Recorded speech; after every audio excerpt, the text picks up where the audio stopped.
अच्छा, पिछली वीडियो में मैंने आपको ये बताया था कि ओवरऑल ईस्टर्न मेडिटेरेनियन जो सी है वो टर्किश लेक बन चुका था। दो जगह बताई थी मैंने आपको, एक मैंने आपको बताया था वेनिस, एक मैंने आपको बताया था जेनोवा। वेनिस के मर्चेंट्स ने ओवरऑल टर्क्स के साथ मांडवली कर ली थी। मैंने आपको बताया था कि जेनोवा के मर्चेंट्स ने भी कर ली थी, बट कुछ हद तक ही जो जेनोवा के मर्चेंट्स थे वो प्रो स्पेन और पुर्तगाल थे। मतलब आप देखोगे कि ये जो वेनिस के मर्चेंट्स हैं जो कि ओरिएंटल गुड्स में ट्रेड करते हैं, जो जेनोवा के मर्चेंट्स थे जो भी ओरिएंटल गुड्स में ट्रेड करते थे, वो एक दूसरे के कॉम्पिटिटर्स थे। वेनिस वाले पूरी तरीके से टर्क्स के साथ मिले हुए थे, तो जेनोवा वालों ने बोला कि इन वेनिस वालों को हराना है। तो कुल मिलाकर अब यहाँ पे दो ग्रुप्स बन रहे थे।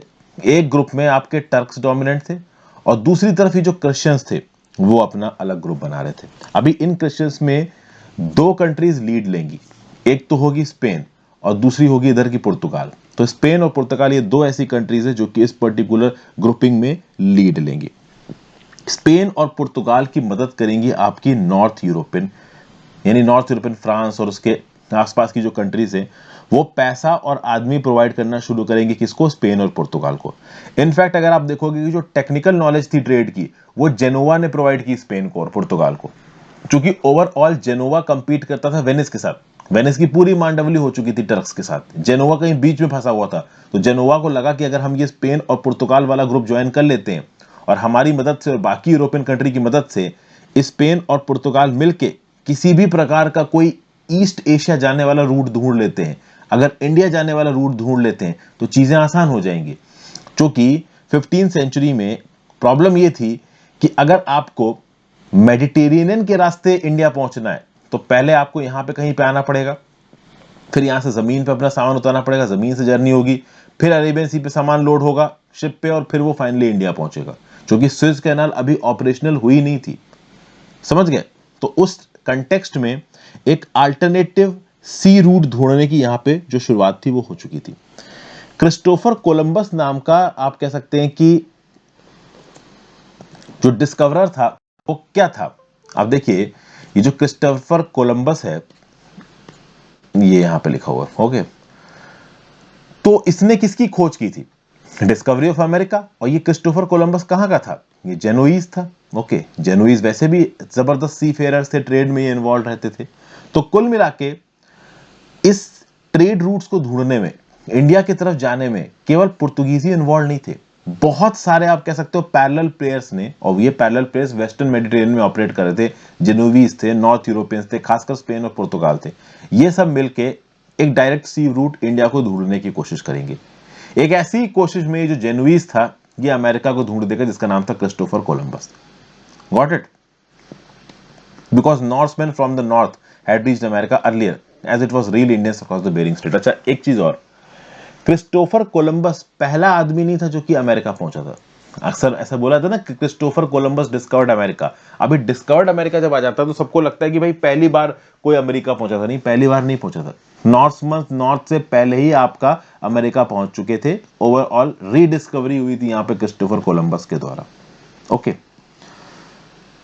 1418 से आप देखोगे कि जो प्रिंस हेनरी था, he sent 2 or 3 ships every year to explore the western coast of Africa and search out a sea route to India। मतलब ये जो प्रिंस हेनरी था, एक्चुअली जो प्रिंस हेनरी था ये पोर्तुगीज था, इसको द नेविगेटर भी कहा जाता था। क्योंकि ये जो नेविगेशनल एक्सपेडिशंस होते थे ना, इनको बहुत हद तक प्रिंस हेनरी प्रमोट करता था। और जब आपको रॉयल सपोर्ट मिल जाए तो जो नेविगेटर्स होते थे, जो शिप सेल करके जाने वाले होते थे, उनको भी एक अलग प्रकार का आप कह सकते हो पुश मिलता था। तो प्रिंस हेनरी हर साल 2 से 3 शिप भेजा करता था अफ्रीका के वेस्टर्न कोस्ट को एक्सप्लोर करने के लिए। अब समझिए बात को, अगर आप यहां पे नक्शा देखो तो यहां पे है आपका पुर्तगाल, समवेयर हियर इज पुर्तगाल। अब ये पुर्तगाल से नीचे की तरफ शिप जाएगा तो अफ्रीका के वेस्टर्न कोस्ट की तरफ ही जाएगा ना, तो अफ्रीका के वेस्टर्न कोस्ट की तरफ ये शिप्स भेजता रहता था। शुरुआत में ओवरऑल मैप को ट्रेस करने की इन्होंने कोशिश की, अफ्रीका के वेस्टर्न कोस्ट को मैप करने की कोशिश की। एक्चुअली में आगे आने वाले समय के लिए वेस्ट अफ्रीका का जो पूरा का पूरा कोस्टल लाइन है, अगर इसको ये एक्सप्लोर कर सके, ये इनका एक्चुअली में टारगेट था। ठीक है, प्रिंस हेनरी के ब्रॉड बेसिक टर्म्स में आप दो टारगेट्स बोल सकते हो। पहला टारगेट क्या था कि to oust the Arabs as well as his European rivals the Venetians from the rich eastern trade, and second to counterpoise the going power of the Turks and Arabs by converting the heathens of Africa and Asia to Christianity.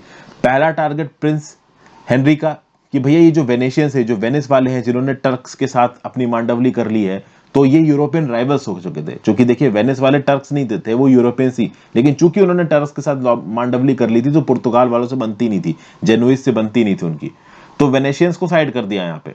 तो वेनेशियंस को हराना है। अभी हराओगे कैसे? तो ये जो eastern Asia का जो ओरिएंटल ट्रेड है, इंडिया के कॉन्टिनेंट के साथ जो ट्रेड है, उस ट्रेड पे कब्जा करना पड़ेगा। अभी ट्रेड पे कब्जा करना है तो अल्टरनेटिव रूट ढूंढना पड़ेगा, क्योंकि मेडिटेरेनियन वाले रूट में तो भैया बैठे हैं टर्क्स, ये तो पूरी टर्किश लेक बन गई है, तो इस इलाके से तो पुर्तगाल वाले आ नहीं सकते, उनको जाना अफ्रीका से ही घूम के पड़ेगा।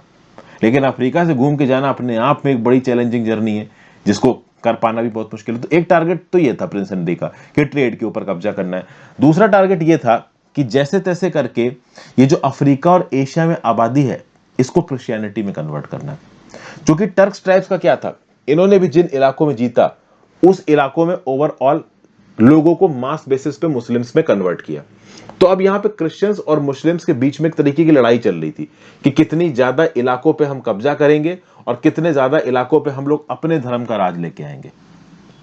तो प्रिंस हेनरी का टारगेट था कि एशिया और अफ्रीका की आबादी को क्रिश्चियनिटी में कन्वर्ट करना है। अब ठीक है भाई, इन्होंने, आप कह सकते हो कि बड़े बड़े टारगेट्स लेके यहां पे चले थे। आगे देखेंगे, दोनों ऑब्जेक्टिव्स को यहां पे स्टीडली परस्यू किया गया।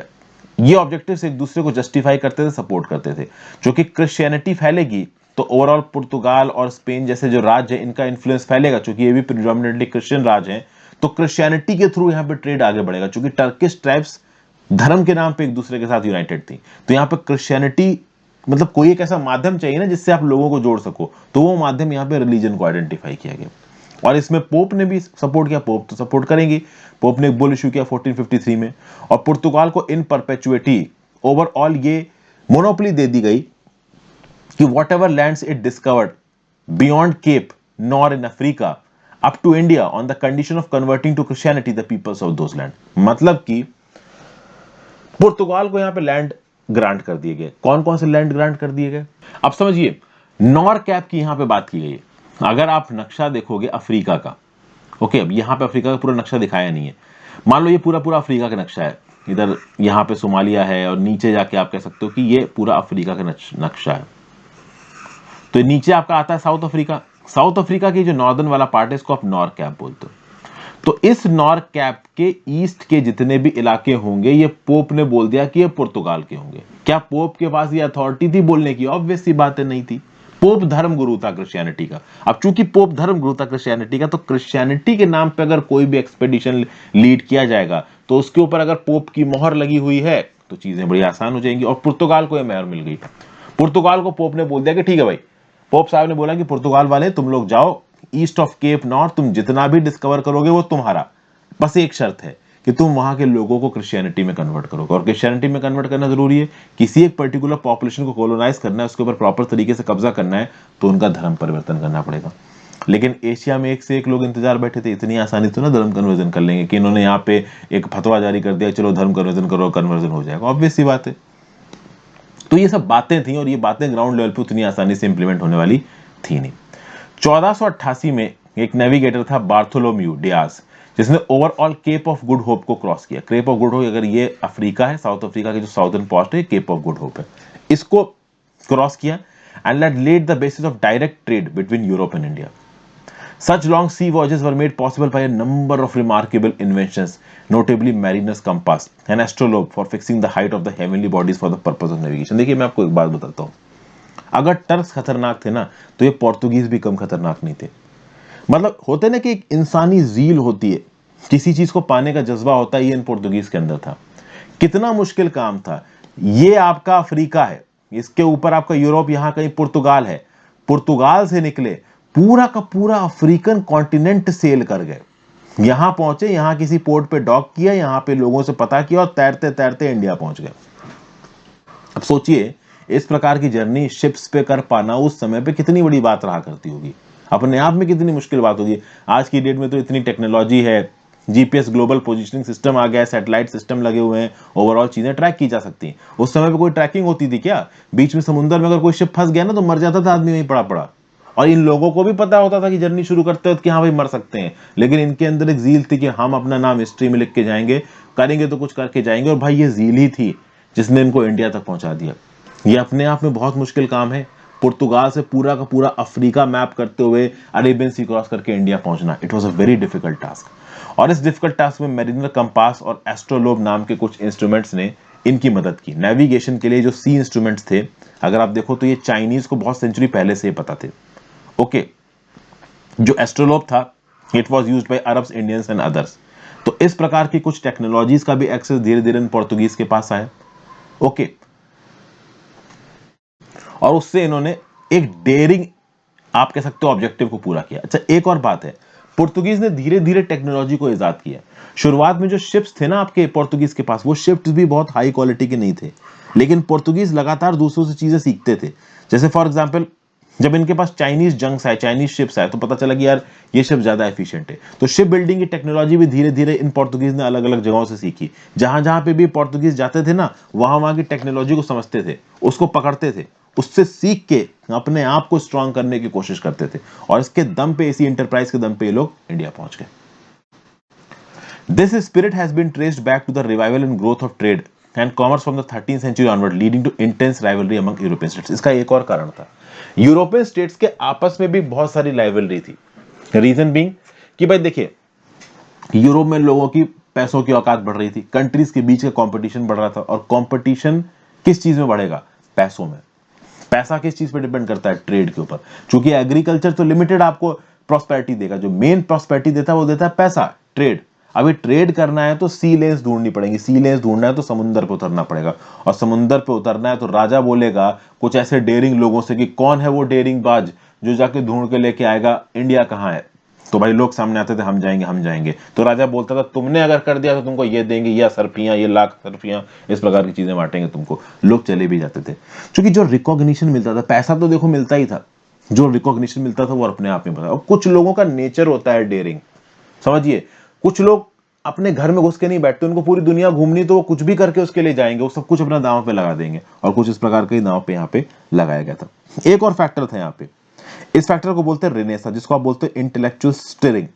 यूरोप के लोगों के सोचने का तरीका बदल रहा था, उनके थॉट प्रोसेस बहुत बुरी, मतलब जबरदस्त तरीके से इवॉल्व हो रहे थे। इंटेलेक्चुअल स्टिरिंग मतलब कि लोगों के सोचने का तरीका ही यहां पे बदल रहा था। ओवरऑल जो प्री कंसीव्ड नोशंस थे, जो कंजर्वेटिव ख्यालात थे लोगों के, उसको लोगों ने क्वेश्चन करना शुरू कर दिया था, उसके अगेंस्ट आवाज उठानी शुरू कर दी थी। तो इस रेनेसा के दौरान एक स्पिरिट उठी लोगों के अंदर, और ये स्पिरिट थी इंडिपेंडेंट इन्वेस्टिगेशन की। ओके, मतलब बेसिकली जो कोई भी सुना सुनाया वर्ड है उसकी हम बात नहीं करेंगे, हम अपनी खुद की इंडिपेंडेंट इन्वेस्टिगेशन करेंगे और उसके बाद मानेंगे कि बात सच है या नहीं है। तो पहले चर्च क्या करता था? Church new testament, old testament को पढ़ के बताता रहता था कि भाई आपको ऐसा करना है, आपको ऐसा करना है, तो लोग आंख बंद करके बात मान लेते थे। रेनेसा के बाद लोगों ने बोला नहीं भाई, ऐसा वैसा कुछ नहीं, आप हमको वजह बताओ कि ऐसा हुआ तो ऐसा क्यों हुआ। तो यहाँ पे चर्च की अथॉरिटी भी थोड़ी कम होने लगी ओवरऑल, आप कह सकते हो। तो रेनेसा भी आप कह सकते हो कि एक वजह रही है, क्योंकि लोगों के बारे में जानना, चीजों के बारे में जानना, दुनिया के बारे में जानना, अब ये जानना आप तब तक नहीं कर सकते जब तक आप ट्रेवल नहीं करोगे। तो इस रेनेसा के भी आइडियाज ने भी इन जो एक्सप्लोरर्स थे, नेविगेटर्स को एक पुश दिया कि हाँ भाई चलो यहां से चलते हैं, दुनिया के दूसरे हिस्सों में चलते हैं और देखते हैं वहां पे क्या हो रहा है। ठीक है, ट्रेवल आपको बहुत कुछ सिखाता है, आपके सोचने का तरीका बदल जाता है, चीजें इवॉल्व होती हैं, आप समझ पाते हो कि भाई दूसरी दुनिया में चीजें कैसे चलती हैं, उनका कल्चर कैसे था। और आज के डेट में तो चलो इंटरनेट पे आप दूसरी जगहों की चीजों को देख भी सकते हो। जिस समय की हम बात कर रहे हैं 14वीं 15वीं 16वीं शताब्दी की, उस समय पे तो कुछ था ही नहीं। 15वीं शताब्दी में कहाँ आप कह सकते हो कि इंटरनेट जैसी कोई चीजें थी। पुर्तगाल में बैठा हुआ आदमी ये कैसे जानेगा कि इंडिया में क्या हो रहा है? कोई ऐसा ही आदमी बता सकता है जो इंडिया से होके आया हो, या फिर जिसने कहानियां सुन रखी हो। तो कहानियों में तो बोली बुलाई बातें, आप कैसे वेरीफाई करोगे? वहां पे जाके वेरीफाई करोगे। ओके, प्लस ओवरऑल ये रेनेसा हो गया, नए नए टेक्नोलॉजिकल ये जो एडवांसमेंट्स थे उनको अडॉप्ट करना। तो इसके चलते आप देखोगे कि बहुत सारे अरब और चाइनीज इन्वेंशंस को यहाँ पे पोर्तुगीज ने एसिमिलेट किया, इंप्रूव किया, ठीक है, उनको अडॉप्ट किया। गन पाउडर की टेक्नोलॉजी, प्रिंटिंग की, टेलीस्कोप की, इस प्रकार की टेक्नोलॉजीज, फिर मेटलर्जी में डेवलपमेंट हुआ, इससे अच्छी क्वालिटी ऑफ गन्स लगी, इन गन्स को बोट्स पे लगाया ताकि ओवरऑल सफर के समय पे अगर कुछ परेशानी हो तो हम लड़ सके। और फाइनली गुजराती पायलट्स के साथ वास्को डिगामा अपने पैर जमाएगा 1498 में कैलिकट में। ओके, जब यहां पे पहुंचा वास्को डिगामा तो जो अरब मर्चेंट्स थे पहले से ही इंडियन सब कॉन्टिनेंट पे, वो हो गए नाराज। उन्होंने बोला ये क्या बवाल है भाई, ये कौन नई चीज आ गया।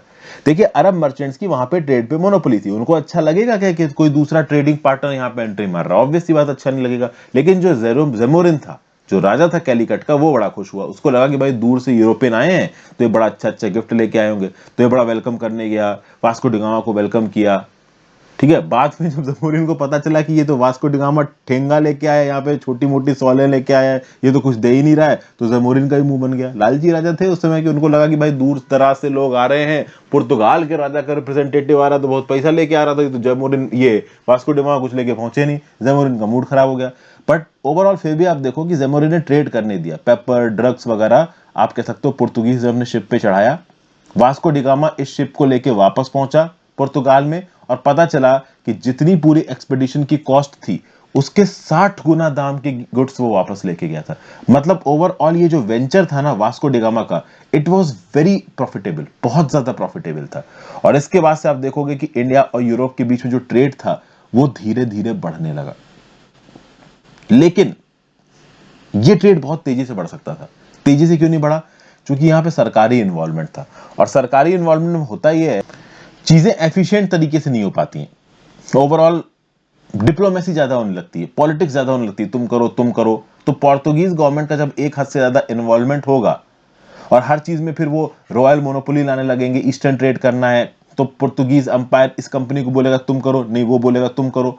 तो बात यह है कि अब देखिए, पोप ने तो पोर्तुगल को बोल दिया था कि भाई ठीक है, तुम ईस्टर्न स्फीयर में जितने लैंड्स पे जाओ जा सकते हो, वहां पे जाके बस कन्वर्जन करना। पुर्तगाल की गवर्नमेंट के पास ताकत आ गई कि हाँ भाई हम डिसाइड करेंगे कि कौन सी कंपनी ट्रेड करेगी या नहीं करेगी। तो यहाँ पे फिर बैक बेचिंग, क्योंकि वास्को डिगामा ने इनिशिएटिव लेके रास्ता तो खोल दिया था, लेकिन अब उस रास्ते पे जाएगा कौन कौन, कौन कौन एक्सपेडिशन को लीड करेगा, ये कौन डिसाइड करेगा? ये डिसाइड करेगा पुर्तगाल का राजा। और पुर्तगाल का राजा यहाँ पे आप कह सकते हो कि मोनोपोली वो कर रहा था, मतलब पॉलिटिक्स कर रहा था। तो ये सब चीजें थी यहाँ पे। ओके, यूरोप और एशिया के राइवल नेशंस को ये पोर्तुगीज ट्रेड नहीं करने दे रहे थे। इनफैक्ट प्राइवेट पोर्तुगीज ट्रेडर्स को ट्रेड नहीं करने दे रहे थे। राजा अपने मन की ही जो फ्लीट थी उसको भेजता था। अब लेकिन यहाँ पे धीरे धीरे आप देखोगे पोर्तुगीज की ताकत बढ़ रही थी, और जब पोर्तुगीज की ताकत बढ़ी तो इजिप्ट के सुल्तान को पसंद नहीं आया। इजिप्ट के सुल्तान ने एक फ्लीट बनाई और इसको इंडिया की तरफ भेजा। Okay, this fleet was also joined by contingent of ships belonging to the ruler of Gujarat. तो जो यहाँ पे पुर्तगाल करने की कोशिश कर रहा था वही यहाँ पे इजिप्ट ने भी करने की कोशिश की। लेकिन अब चीजें कॉन्फ्लिक्ट होने लगेंगी। इजिप्ट के सुल्तान ने जो फ्लीट भेजी थी गुजरात की फ्लीट के साथ, गुजरात की फ्लीट ने इसको बाद में ज्वाइन किया, तो ये गुजरात के रूलर की फ्लीट और ओवरऑल इजिप्ट के सुल्तान की फ्लीट, ये जब इंडिया पहुंचने वाली थी तो ये पुर्तगीज फ्लीट ने इसको ब्लॉक किया। अब समझिए, शिप लेन्स में अगर आप ओवरऑल यहां पे नक्शे को देखो, ये देखिए, ये रहा आपका इधर इंडिया।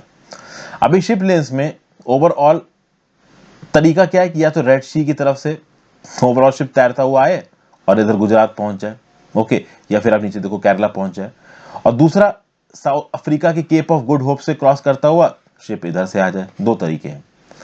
फाइनली पहुंचेगा तो इसी रीजन में ना, कोई भी शिप, चाहे वो रेड सी से आ रहा हो चाहे वो नीचे से आ रहा हो, ठीक है। ये इजिप्ट और ओटोमन अंपायर के आसपास के जो राजा रजवाड़े थे वो रेड सी के थ्रू अपना सामान भेजते थे, और आप कह सकते हो कि जो पुर्तगीज भेज रहे थे, यूरोपियंस भेज रहे थे, वो केप ऑफ गुड होप पूरा का पूरा अफ्रीका क्रॉस करके नीचे से ऊपर की तरफ भेज रहे थे। तो जब एक समय पे वो इंडिया के पास आएंगे ना, तो कभी कभी क्लैशेस देखने को मिले हैं यहाँ पे, कभी कभी आपस में ओवरऑल इन पोर्तुगीज शिप्स के बीच में और ये जो आपका इजिप्ट के सुल्तान ने शिप भेजा था इसके बीच में लड़ाई होती दिखी है। तो पुर्तगीज गवर्नर का जो सन था डॉन अल्मेडा, वो मर गया यहाँ पे, लेकिन ओवरऑल ये जो इजिप्शियन सुल्तान की जो फ्लीट थी इसको पोर्तुगीज ने वापस भेज दिया 1509 में। पोर्तुगीज की नेवी अब इंडियन ओशन में सुप्रीम थी, और धीरे धीरे उन्होंने अपने ऑपरेशंस को पर्शियन गल्फ और रेड सी की तरफ बढ़ाना शुरू किया। ये चीज बहुत ज्यादा इंपॉर्टेंट है। इस चीज की इंपॉर्टेंस को समझने की कोशिश कीजिए। पोर्तुगीज ने क्या किया कि अपने ओवरऑल ट्रेड को किस तरफ बढ़ाना शुरू किया, पर्शियन गल्फ और रेड सी की तरफ। तो ये जो पोर्तुगीज थे ये अफ्रीका के साउथ से नेविगेट करते हुए इंडिया पहुंच गए। इंडिया में इन्होंने अपने पोर्ट्स बनाने शुरू किए और इंडिया से फिर इन्होंने पर्शियन गल्फ की तरह अपने एक्सपेडिशन को शुरू किया और रेड सी की तरफ अपने एक्सपेडिशन को शुरू किया। लेकिन वेट अ मिनट, इन इलाकों में पहले से ही ओटोमन अंपायर काफी डोमिनेंट था। अगर यहां पे आप ओटोमन अंपायर का नक्शा देखो, ये बात हो रही है आपकी लगभग 15वीं शताब्दी के एंड की या फिर 16वीं शताब्दी की शुरुआत की। तो पर्शियन गल्फ अंपायर में जैसे एंट्री मारोगे, यहां पे आपको दिख जाएगा सऊदी अरेबिया में किसका राज है, ओटोमन अंपायर का। जैसे ये एडियन के पास, इनका रेड सी के पास शिप पहुंचेगा, किसका, पोर्तुगीज का। यहाँ पे किसके डोमिनेंस है, ओटोमन अंपायर के। रेड सी के अंदर घुसोगे तो दोनों ही तरफ ओटोमन अंपायर के डोमिनेंस नजर आ रहे हैं। तो अगर पर्शियन गल्फ और रेड सी के पास पहुंचेंगे अगर आपके पोर्तुगीज शिप्स, तो ये किसकी टेरिटरी में पहुंच रहे हैं, ओटोमन अंपायर की टेरिटरी में पहुंच रहे हैं, टर्क्स की टेरिटरी में पहुंच रहे हैं। और जब टर्क्स की टेरिटरी में पहुंचेंगे पोर्तुगीज, तो लड़ाई शुरू हो जाएगी। एक तरफ खड़े होंगे आपके टर्क्स और एक तरफ आपके खड़े होंगे पोर्तुगीज, और ये लड़ाई भयंकर होगी। क्योंकि पोर्तुगीज ने इंडिया तक पहुंचने का रास्ता तो ढूंढ लिया था, लेकिन अब अरेबियन सी पे पूरा का पूरा कब्जा करना है, तो भाई पर्शियन गल्फ और रेड सी की तरफ तो बढ़ना ही पड़ेगा। अब पर्शियन गल्फ रेड सी की तरफ बढ़ोगे तो टर्क्स के सीधे सीधे टक्कर में आओगे। फिर आप देखोगे कि पोर्तुगीज पोजेशंस जो थे इंडिया में, उसका आपका गवर्नर बन गया ये अल्बांसो डी अल्बुकुर्के। उसने क्या बोला, he advocated and embarked upon a policy of dominating the entire Oriental commerce by setting up forts at various strategic places in Asia and Africa। तो अब यहाँ पे अल्फांसो डी अल्बुकुर्के क्या बोल रहा है कि ये इंडिया है और इधर अफ्रीका है, तो इंडिया के कोस्ट पे भी हम कुछ इंपॉर्टेंट पोर्ट्स बनाएंगे, स्ट्रेटेजिक पोर्ट्स, और अफ्रीका के ईस्टर्न कोस्ट पे भी पोर्ट्स बनाएंगे, और इन पोर्ट्स पे हम अपनी नेवी को स्टेशन करेंगे, ताकि अगर ये टर्क्स आते हैं तो इनके साथ लड़ाई भी करनी पड़ जाए तो लड़ाई कर लेंगे। फोर्ट बनाएंगे अपने, और फोर्ट चारों तरफ से आप कह सकते हो कि मतलब फोर्टिफाइड होते हैं, बड़ी बड़ी ऊंची ऊंची दीवारें, उसके ऊपर तोप और बंदूक ताने ये पोर्तुगीज सोल्जर्स खड़े हुए हैं। और इसके साथ साथ एक स्ट्रांग नेवी भी बनाएंगे। तो नेवी प्लस फोर्ट एम्बैंकमेंट्स, मतलब कोई इनकी अथॉरिटी को पीछे ढकेल ही ना पाए। इंडिया के कंटेक्स्ट में फ्रांसिस ये अल्फांसो डी अल्बुकुर्के ने एक और बात बोली। इसने बोला कि भाई स्ट्रांग नेवी के साथ साथ लैंड पे भी हमें अपने एसेट्स बनाने की जरूरत है। डेफिनेटली पोर्तुगीज नेवी स्ट्रांग है, बट क्या क्या समुद्र में ही टहलते रहोगे? जब तक जमीन के ऊपर आप किले नहीं गाड़ोगे, जब तक जमीन के ऊपर आप अपने फोर्ट्स नहीं गाड़ोगे, तब तक कोई भी रूलर आपकी इज्जत नहीं करेगा। विजयनगर अंपायर के कितने लंबे समय तक आप कह सकते हो लड़ाई से चली ओवरऑल इन पोर्तुगीज के साथ, और बहुत सारे इंडियन लैंड बेस्ड अंपायर जिनकी पोर्तुगीज के साथ लड़ाई चल रही थी। तो पोर्तुगीज गवर्नर ने इससे क्या सीखा? पोर्तुगीज गवर्नर ने सीखा कि भाई देखो, नेवी के टर्म्स में हम स्ट्रांग है, अच्छी बात है, लेकिन at the same point of time हमको इन लैंड बेस्ड अंपायर्स को हराने के लिए अपने लैंड फोर्टिफिकेशंस भी बनाने पड़ेंगे, अपने फोर्ट्स भी बनाने पड़ेंगे। और फिर यहां पे फ्रांसिस्को डी अल्बुकुर्के ने अपनी नई लैंड पॉलिसी को शुरू किया कि भाई लैंड डोमिनेंस को अपनाओ, एक बड़ा इलाका अपना के वहां पे अपने फोर्ट बनाओ, उन फोर्ट को फोर्टिफाई करो। तो नेवी और लैंड पोजीशन हमको दोनों चाहिए। तो बीजापुर की सल्तनत से गोवा कब्जा लिया पोर्तुगीज ने 1510 में, और ये जो गोवा का आइलैंड था, ये आप कह सकते हो it was a natural harbour and fort. तो सबसे पहले यहाँ पे गोवा को कब्जा है पोर्तुगीज ने। आज भी आप अगर गोवा में जाओगे ना, आपको पोर्तुगीज कल्चर बहुत हद तक नजर आ जाएगा। पोर्तुगीज ने जबरदस्त तरीके से डेवलप किया था आपका गोवा को, ठीक है। उस समय पे गोवा स्ट्रेटेजिकली लोकेटेड भी था। ओके, इस गोवा से मालाबार के ट्रेड को भी कंट्रोल कर सकते थे और डेक्कन के रूलर्स को भी कंट्रोल कर सकते थे पोर्तुगीज। तो अगर मान लीजिए ये इंडिया है और यहाँ पे है आपका गोवा, तो इस गोवा से ओवरऑल मालाबार कोस्ट के ऊपर भी कंट्रोल था, प्लस डेक्कन में जो भी छोटी छोटी प्रिंसिपैलिटीज थी इनको भी पुश बैक कर सकते थे ये पोर्तुगीज। तो ओवरऑल गोवा इनके लिए आप कह सकते हो बहुत इंपॉर्टेंट था। फिर भाई ये जो गोवा था ये गुजरात के सी पोर्ट्स के बहुत पास था। तो यहां से गुजरात शुरू हो जाता है, तो गुजरात के जो सी पोर्ट्स हैं और गोवा ये काफी पास है। तो गुजरात के सी पोर्ट्स में जो भी गुजरात के रूलर उल्टा सीधा काम कर रहा है उसको भी मॉनिटर कर सकते हैं पोर्तुगीज। तो कुल मिला के डेक्कन को कंट्रोल करने के लिए साउदर्न पार्ट को, चाहे नॉर्दर्न पार्ट को, चाहे गुजरात वाले पार्ट को, और चाहे नेवी को कंट्रोल करने के लिए जो गोवा में अपना पोर्तुगीज ने बेस बनाया, बहुत ही स्ट्रेटेजिक लोकेशन थी गोवा इन पोर्तुगीज के लिए। तो गोवा यहां पे बन के आया principal centre of Portuguese commercial and political activity in the East, ठीक है। ये सब बातें यहां पे हैं। फिर भाई बहुत सारे बीजापुरी पोर्ट्स, एक बार गोवा के ऊपर जब कब्जा हुआ पोर्तुगीज का, तो बहुत सारे बीजापुरी पोर्ट जैसे कि दंदा, रजौरी, धबोल, इन सब जगहों पे भी पोर्तुगीज ने अपना जो ताकत थी उसको बिल्कुल ही फिक्स करना शुरू किया और बीजापुर के जो सुल्तान की ताकत एकदम निस्तो नाबूद कर दी। फिर इसी गोवा के बेस से पोर्तुगीज ने अपने आप को श्रीलंका में एक्सटेंड किया।